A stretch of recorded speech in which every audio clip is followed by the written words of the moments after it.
Hello and welcome to another episode of the Haskin Cast podcast. I am your host, Scott Haskin, here with a little bit different of an episode today. I'm going through a soundtrack that I composed years ago. This is the first soundtrack that I actually composed entirely to picture. So this is the typical way that film composers do it.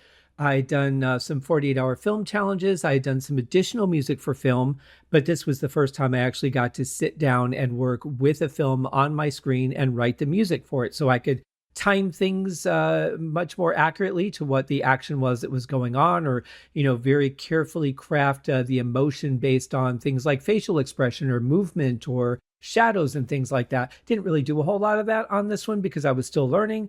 But this was the first time I was able to. And then I would go on. I think the next one I did, if I'm not mistaken, was that first Zener Alexander video footage that was just really bizarre footage, almost like a bunch of stuff scooped up from the cutting room floor and then put together into a movie. I wrote a piece for that. It was for an East-West contest. I called it Life Cycles because it seemed to be sort of like a birth to death type story.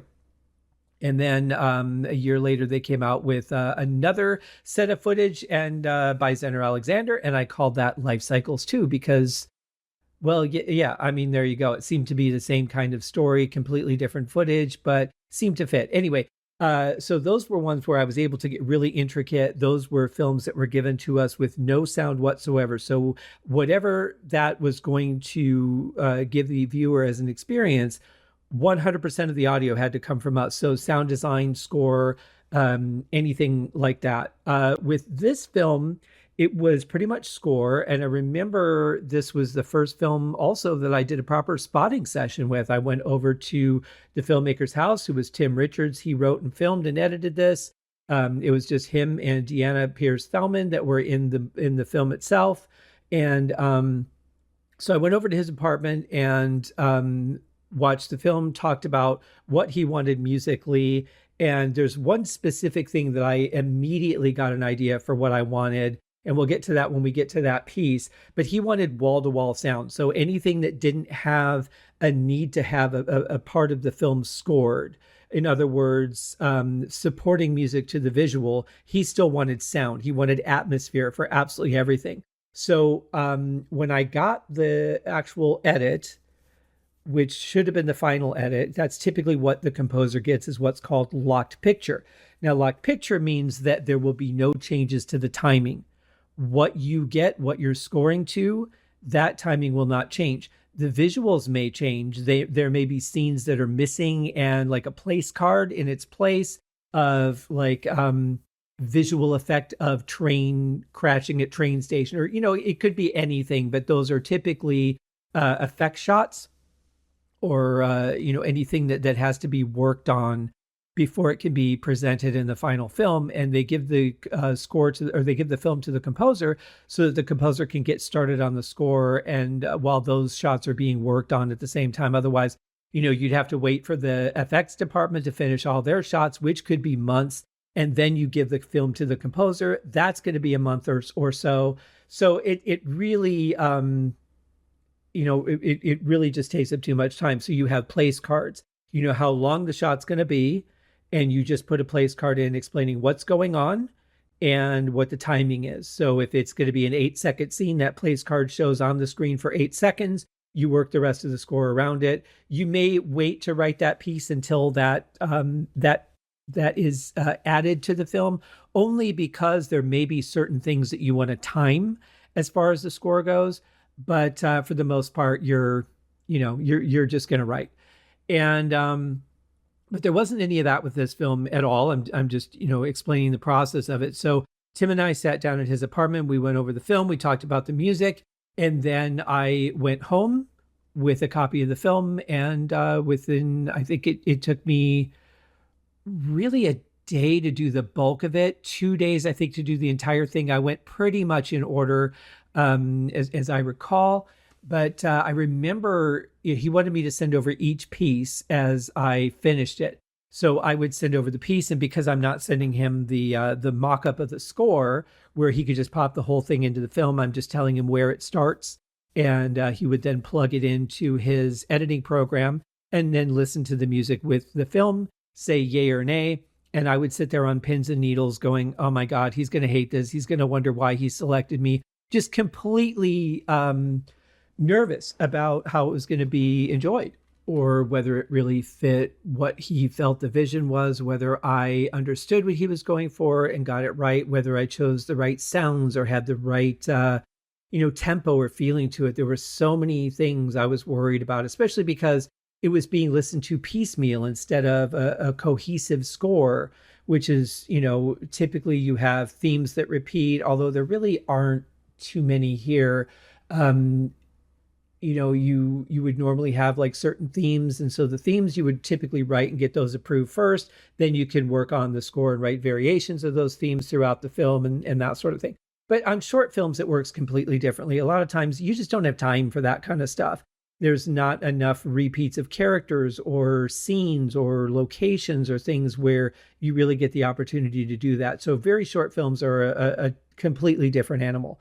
So anyway, I'm home. I'm scoring the film, and here is the score. This is available on SoundCloud. I do have the trailer as a bonus track, and the trailer is posted on my YouTube channel. I have a link to both of those things in the show notes. The film itself does not seem to be posted to YouTube. I thought Tim had, but I don't see it anywhere. Wasn't able to find it, but you do get the trailer. Now, it was filmed over a period of time. And it's really interesting, just the process of the film. And so I sat down with it and I watched it probably 3 or 4 times to get a feeling for what I want. I made a list of where I felt cues should start and stop. That's called a cue list. And because we didn't go into specific times, and I just kind of knew where he wanted certain things and where the rest was atmosphere. But I wanted it to change a little bit with the scene. So it was more like a shot list than an actual cue list, because there would, it's kind of a little bit of both, I guess, because sometimes the scene might have 3 or 4 different shots in it, but it's all the same scene. So really a scene list, and then, what I would name the cues. So I knew how to refer to it, which is pretty much just what was going on in the film, as you'll see as we go through the score. So let's start with the opening. This is the opening title sequence, and this is simply called Sarah.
Obviously for titles, you're matching intros. You might do some kind of hit when titles appear, things like that.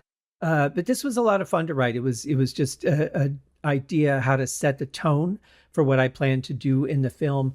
Interestingly, too, this was still a time when I had experience with virtual instruments. I had the East West Silver Orchestra at the time. I don't think I had upgraded to the Gold yet.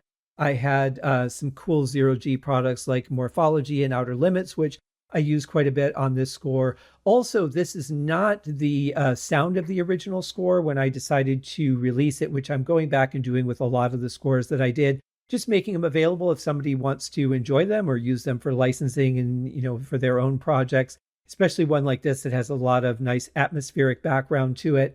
Can just fill up emptiness in a scene, which is always good, especially if you're doing like a horror movie or even parody. So I remixed and remastered the entire score for the release. So the original score, I mean, it's musically it's the same. Sonically, it's just more enhanced than it sounded in the original version. So other than that, though, no notes changed, no sounds are different than what I presented to Tim and what made it into the film. So the first scene, the first piece that I wrote once we get rolling in the film is called Coffee and Sketches. It's where the lead character makes coffee and then he's working in his sketchbook.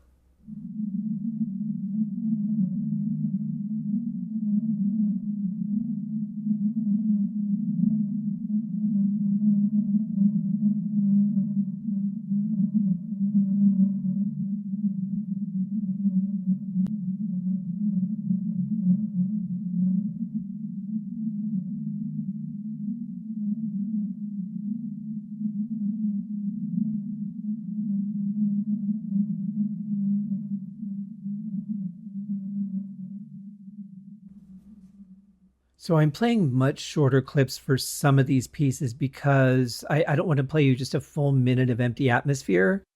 So when I say empty, I mean there's no melody, there's no rhythm, there's just basically filler sound and mood music is what I would call it, which is what he wanted. So it works for the film, but for a podcast, I'm not going to make you sit there and listen to a full minute of basically like one type of sound without a lot in the way of changes or additions to it. So that was Coffee and Sketches. Then we move into a scene called Bad Dreams. And I'm trying to remember if this was the one. So when I first met Tim, we were talking about ghosts. I met him at one of the 48-hour film challenge meetings, and we worked for the Phoenix Independent Filmmakers Group on those films together. Although, I was home working on the scores by myself. And so we talked about his place, and I actually went over and did a saging of his apartment because there was a ghost, and they were having some paranormal activity, and that's how we really got to know each other, actually. But there's a bit of it that actually appears in the film, and I think it's in this scene because I know it's near the bed or the back wall. I can't remember exactly because I haven't watched it in a while, but there's a little sound that I put in right where that appears, not because the score needed it so much, but just kind of as a nod to the ghost actually showing up in the film, which was obviously unplanned. It wasn't an effect that was put in. It just was captured at the time.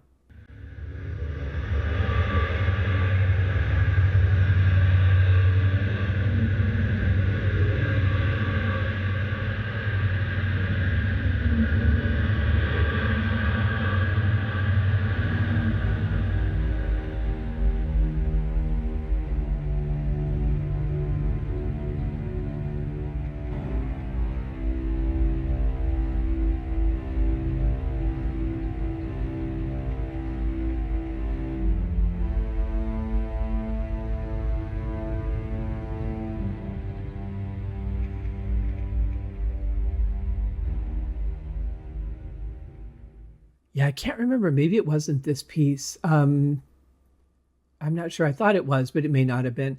But in any case, yeah, so again, very atmospheric. Got a little bit more stuff to pay attention to in this score, but it's just very simple, not very complicated. If you listen to my episode on my score for The Objective, you know that this is definitely something that's different from the way that I would normally write. But when you're writing a score that just needs wall-to-wall atmosphere with some pieces that we'll get to that actually have some more melodic, what's the word? Tendencies, I guess, more melodic parts in them, you'll see what I certainly can do that as well. But when you're working on someone else's project, it's not so much your personality as just giving them what they want or what they need for the project. There's some things that come out that, you know, kind of become a little bit telltale of who you are as a composer. But for the most part, you're really just taking what the director wants and almost like handing an actor a script, although it's a little more open canvas than that. You're basically just delivering to them what they're asking for. Now, there are certainly times where I've written pieces that are what I think they want, but written an alternate piece that I think might work better. And then you just play them both for the director and you say, which one do you like better? Here's the one I would pick and here's why, or whatever. And you can just kind of gauge how those conversations need to happen. It's different with each person that you work with, but certainly there's elements of your personality that come out. But for the most part, when you're a film composer, your job is to take the direction from the director, just like an actor would. Our next piece here is called Conversation. And this is when Deanna's character and Tim's character have a conversation.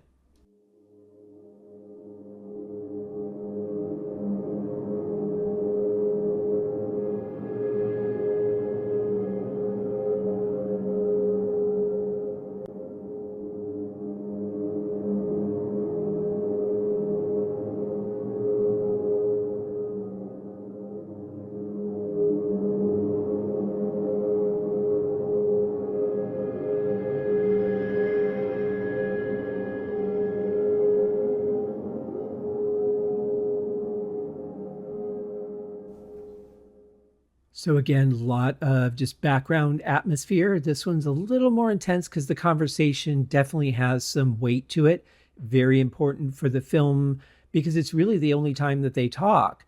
And so the conversation they have really gives you the context to what's actually going on in the film at this point. I can't remember if they did talk in the opening scene or not. They might have when he had the sketch pad. But this is really important so you really get the full understanding of what the situation is that they're dealing with. So it required something that I felt was a little more intense, a little more something to draw your attention and realize the gravity of the situation. Now, as we move into the next piece, this is called The Dance. And this is the one that when we were doing the spotting session, I remember specifically thinking, I want this piece to be in 3/4 time. That was very important to me that it needed to be a waltz. I felt that would suit it. And this, to this day, is one of my favorite pieces that I've ever written.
Okay, I was having so much fun listening to that. I just decided to leave the whole song in there.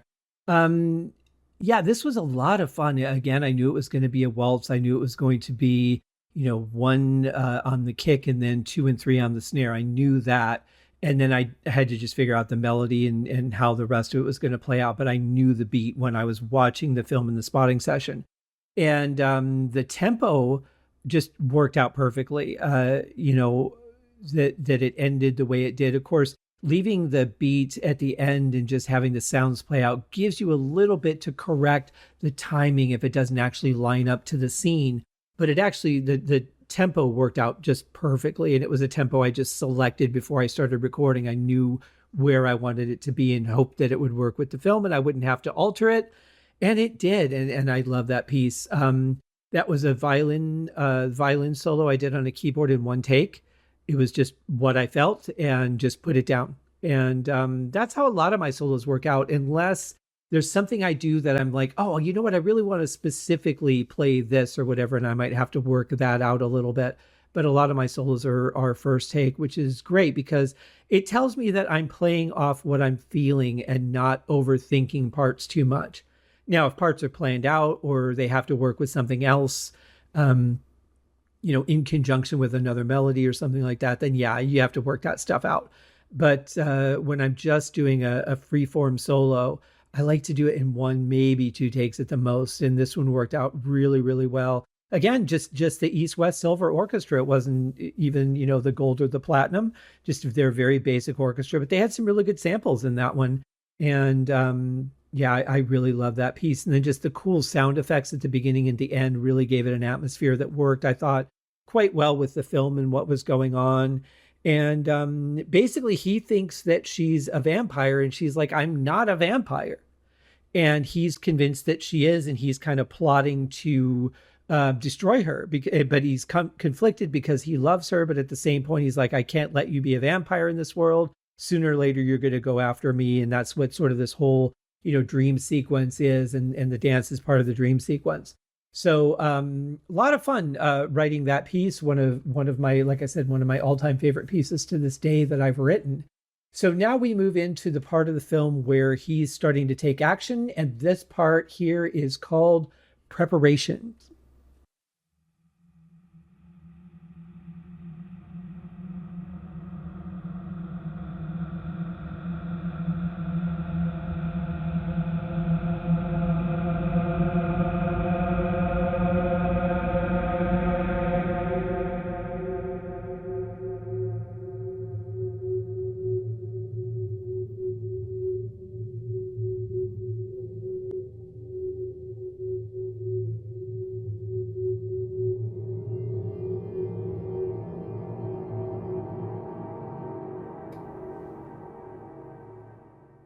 Yeah, that whole scene is just under 6 minutes, and obviously more atmospheric music.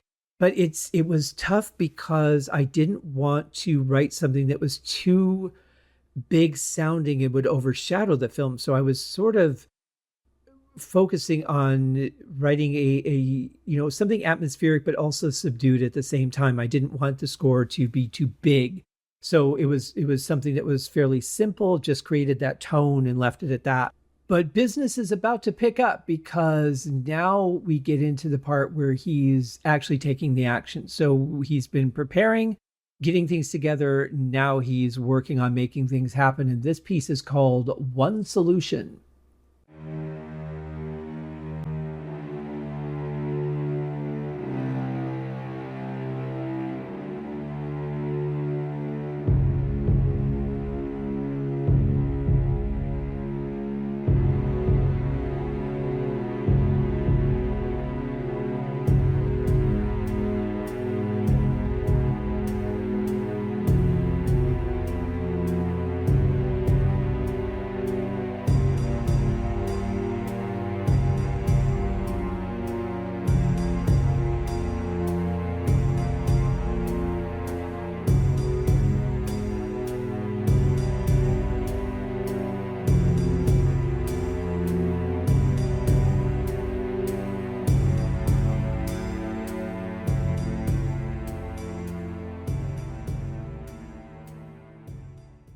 Yeah, One Solution was a fun piece to write because things are picking up in the film. Up to now, we've just had a lot of visual, not even a lot of exposition because there's not a huge amount of dialogue in the film, but a lot of just visuals. And here's where things are picking up. And while we're heading towards the end of the film, and what's going to be the solution he chooses to take, the sound has to ramp up along with it. It wouldn't make any sense if he's being very active and the soundtrack is just still atmosphere. We need to kind of build towards the end here. And so our next piece here is the last piece of the actual film, and then we have one piece for the end credits, but this is called Means to an End.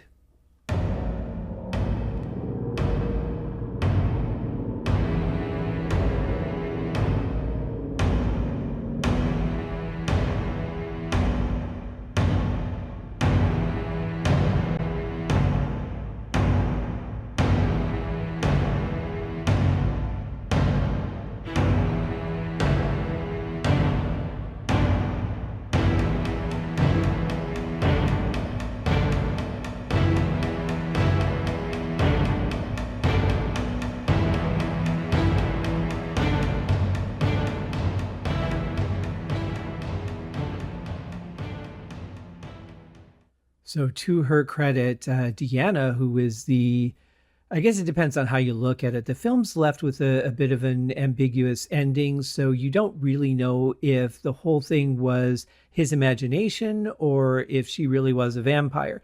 But he decides to take action against her, and to her credit, Deanna was actually injured during this scene, and man, she just laid there and did what she was supposed to do and got the scene recorded, and it came out perfectly. So I do appreciate when an actor or someone who's not even an actor and just agrees to be in a film, is willing to go the extra mile. Of course, there's a line that you don't want to cross with injuries and things, but I do appreciate when people are willing to do what they need to do to get the scene finished. And I definitely appreciate and respect that. So since the film was left with a bit of ambiguity, the end credit sequence I titled, Was I Wrong?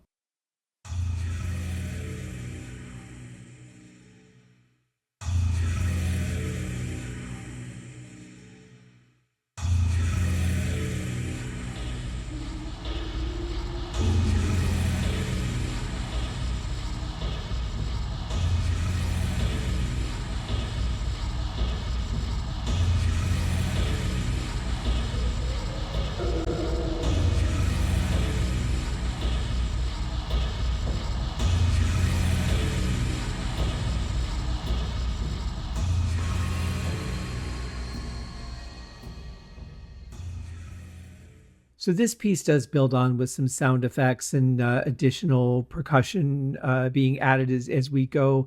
But mainly I wanted to create the question in the mind of the viewer, wondering if he was right or wrong. Because it was kind of, the movie's done in a way where you really don't know. And you can look at her and go, yeah, I don't think she is. And then there'll be a little effect or something he'll put in that makes you go, oh, wait a minute. What was that? Maybe he's right. And then the rest of the time you're like, no, I think he's just nuts. And he's got this thing in his head and it is not true, but that's what he believes. And it's messing everything up. So it's an interesting film from that perspective. And there's one more piece of music that I'm going to play, but here's where things started to go off the rails a little bit for this one. So when I scored this, I had the flu. Or by the time that I was done and brought over the final masters to put into the film, I had the flu. I was very, very sick, and he had changed the times of the scenes. He had re-edited the film a little bit, and this is why it's so important to deliver locked picture to your composer, because now times didn't line up. And I'm sitting there while he's playing with it and trying to get things to work. And I mean, I can barely keep my head up. And we got in a little bit of a tiff over it because he didn't understand that, he felt I was being impatient, and he didn't understand I was really, really sick and could barely keep my head up. I'm like, you changed the film after you gave it to me. How is this going to line up? It's not. Of course it's not. So I had to, lengthen some of the pieces to get it to work, or he edit it back. I can't remember. I mean, there's some like really long scenes where there's just a lot of nothing going on. It's it's an early film, and you're going to learn cutting your teeth on your early films. So no shade or anything about that, but that part of the process is where things started to derail a little bit. But he also sent me the trailer, and I scored that. And at the end of the day, we finished it, and I think it turned out to be a pretty good effort, to be honest. But here's a little taste of the trailer. And if you want to watch the trailer with the music, you can check it out at the link in the show notes.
So yeah, I just wanted to add a little tension to that as it the trailer went on. The trailer's almost 2 minutes, so it's quite lengthy for a trailer for a 16-minute film. But yeah, I actually scored this to picture as well, as opposed to the way things are typically done, where the music is written to a bit of a formula and then they edit to that. It's really counterintuitive to me. We should always have the video first and score it afterwards, but trailers are typically done rather quickly. It's a whole different process and a whole different style of writing. Rather fascinating, but that's the way it's done. So, but for this one, I actually scored it to picture just like I would a film. And except there wasn't like a beginning, middle, and end. There was no theme or anything like that. It was pretty much just enhancing what was on the screen and building that tension to build the interest in going to watch the film.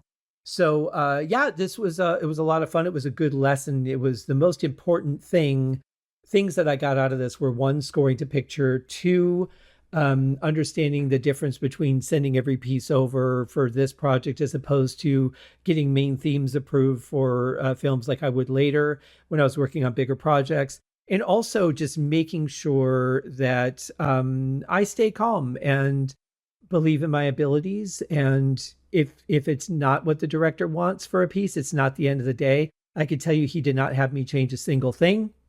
And so either we really connected, or it just worked, or it was good enough, or whatever it was, but he didn't ask for any modifications as far as all the individual pieces that I sent him over. The only time that I needed to change anything would have been timing after he re-edited the film that threw the timing off for all the pieces. But again, it's your first project. We're learning. And so that's fine. But yeah, it was a good experience, and also just learning to really score to picture, learning how to build drama over time, and also learning how to do wall-to-wall sound. I've had a couple of projects where I've worked on where they're like, I don't want any silence in this film. I'm like, you know what? I can do that.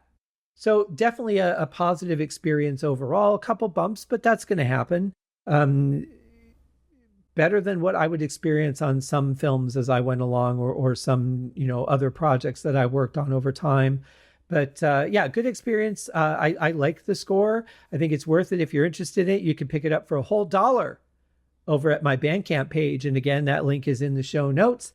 But yeah, this score holds a lot of sentimental value because, like I said, it was the first picture that I scored to the actual video in its entirety. And first time working with a director on a full film that has a complete story, and just having to build that tension, having to do wall-to-wall sound and keep it interesting, but not too interesting, because you don't want to distract. You just want to enhance. You want to make it interesting, because when you've got, a minute and a half scene of somebody making coffee and just basically walking you through how to make a pot of coffee, you don't want to do something that's too grandiose and distract from that. But you also want to do something musically that makes the scene move ahead instead of feel like it's 4 minutes of watching somebody make a pot of coffee. that's kind of the job of the composer in a spot like that. So anyway, great experience. Glad I got to work on it. The dance was probably musically the best piece in the film, and one that I've gone back and listened to many, many times. It's that one always makes me smile. I mean, I appreciate a lot of the music here, but again, it's a lot of atmosphere. I mean, almost 6 minutes for one piece alone is just tones. And so it's not really not an accomplishment as a composer, as I would say it is more of a sound designer. It felt more like a sound designer, because composer, I usually think melody, rhythm, percussion. The rhythm doesn't have to be percussion. It can be strings or brass or whatever. But, just those elements that make you feel more like you're writing a piece of music instead of writing sound or tone. So I consider sound or tone more of a sound designer's position. That's just me. I know it's kind of borderline. Some people do. Some people think of sound designer as people that do all the incidental sounds that match the visuals, like the click of the radio knob when you turn it on, stuff like that. That is also sound design. So it just depends on where you come out of it. It is kind of a gray area, I would have to say. But yeah, it was a cool film. I'm glad I got to work on it. I thought Tim and Deanna did a good job in the film for what it is. And that's pretty much what to say about that. So I hope that you enjoyed the episode. I'm glad you checked out the score. Appreciate it. And check out the trailer on YouTube. And I hope that you guys have a great week. We'll see you next week in the next episode of the Haskin Cast podcast. Cheers.